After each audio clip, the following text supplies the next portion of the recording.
Hey, what's up, everybody? This is ComicConartist, and I figured I'd do this. This is gonna be a comic recommendation video. It's kind of similar to the Walking Dead video I did a while ago. Well, I just took one of my favorite comic books and just talked about it a little bit, and I don't know. Hopefully, get some people reading the book, cause I don't know. The Walking Dead is good, and I just want to talk about a little bit why I like it, why it's good, blah. And I'll be doing the same thing today. I was gonna do it for Invincible.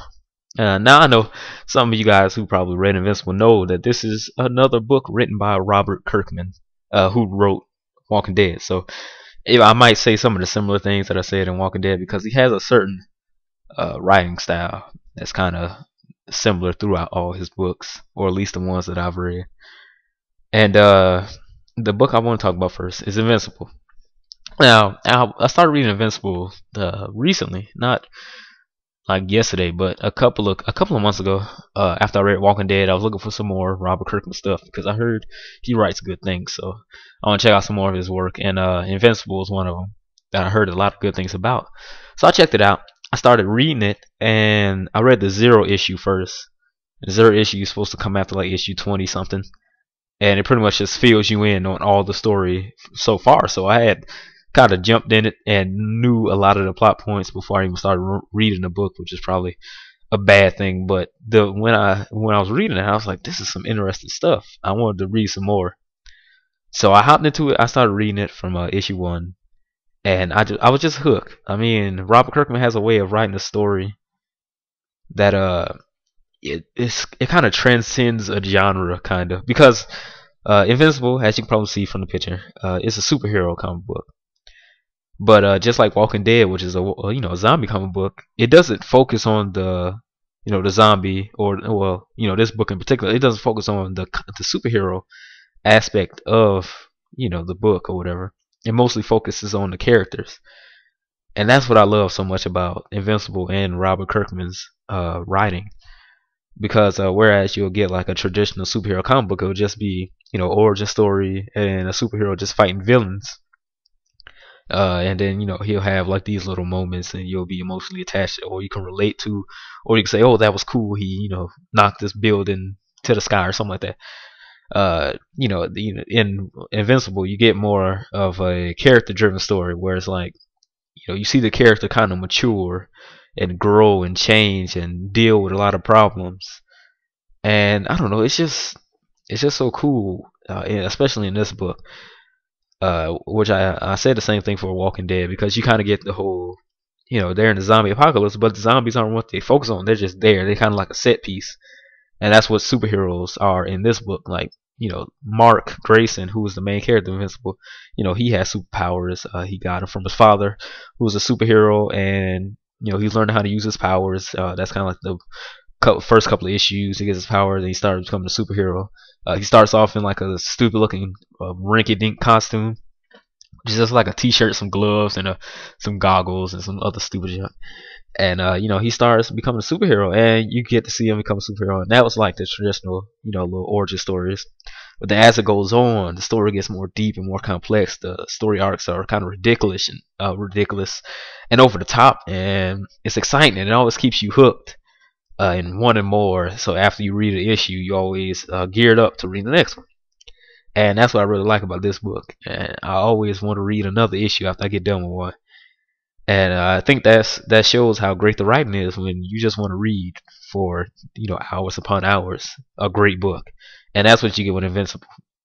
So basically, you have the story, and it's about Mark Grayson coming to being a superhero, and fighting crime and all that stuff. Then it gets deeper, and I'm not going to spoil anything for anybody, because I don't want to do spoilers. Even though from the first podcast you can probably tell that I'm terrible with spoilers, but I don't want to spoil anything for anybody.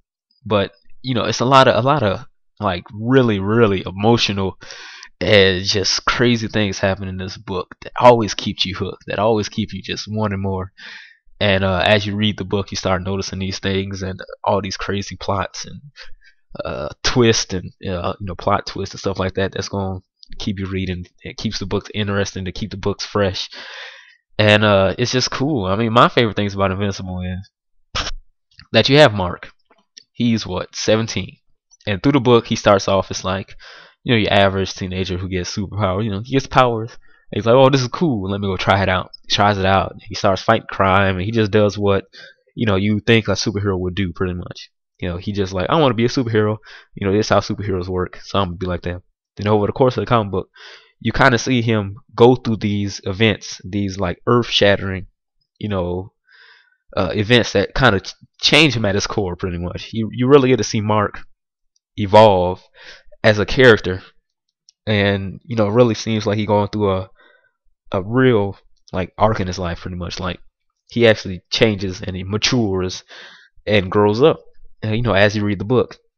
So it's not just like Spider-Man where Peter, he changes emotionally, like he gets smarter or whatever, but it always seems to be the same thing. Like he still cracks jokes and he still he's still Peter and everything, and he's still going about it the same way. Whereas in Invincible, he kind of changes, and you can see those changes that are evident in the story, in the way he talks, in the way he acts. And the most notable one is that over time you can see it as some things happen to him. He starts talking differently. He starts thinking that he needs to do his job differently, and he deals with the villains differently. He deals with people that he's worked with differently, and you start to see him kind of like go through that. It's like that thing that every superhero has to go through, where it's like, how long can you just beat up a villain and throw him in jail? How long can you just watch him come back out and cause more, harm to, the people of your city or the people of the world or your own family, even if they, find out where you live and stuff like that. So he goes to that natural arc where it's like, shit, I start killing villains. And then from there, he starts to go through other arcs, and he starts, doing other things. He starts making a business to become more effective and stuff like that. Like you really get to see him like go through real changes, like things that you would think would be smart for a superhero to do. Not just, oh, I'm Spider-Man, I'll just swing around and see, or I'll tap into a police, responder or whatever, and then just go fight crime. Just start trying to be a superhero and be better at it, and then just mature and grow up and just become smarter and so on and so forth. And that's one of the aspects I really like about this book. Another thing is that it's brutal. I read a lot of Walking Dead and zombies, and people get bit and bleed and get shot and chunks blowing out of